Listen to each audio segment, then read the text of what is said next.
এক দূরের শান্ত গ্রামে ছিল একটি ছোট্ট স্কুল। সেই স্কুলে পড়ত মিনা, রাজু, রফিক আর ঝুমা। ওদের খুব প্রিয় ছিল বাংলা ক্লাস, কারণ সেই ক্লাসে থাকতেন মিষ্টি স্বভাবের সুখময়ী ম্যাডাম, যিনি ছড়া আর গল্প বলে বলে পড়াতেন।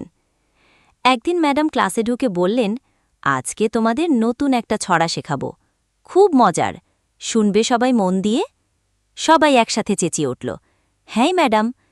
সুখময়ী ম্যাডাম ছড়া বললেন, হাট্টিমাটিম টিম, তারা মাঠে পারে ডিম, তাদের খাড়া দুটো শিং, তারা হাটে যায় রোজ দিন। শুনেই সবাই হেসে উঠল।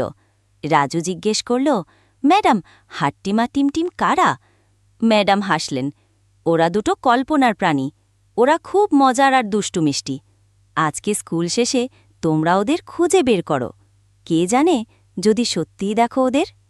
সেই দিন বিকেলে মিনা আর রাজু স্কুল শেষে হাঁটতে হাঁটতে ছড়াটা বলছিল। হঠাৎ গ্রামের মাঠের দিকে তাকিয়ে তারা যা দেখল তাতে চোখ কপালে।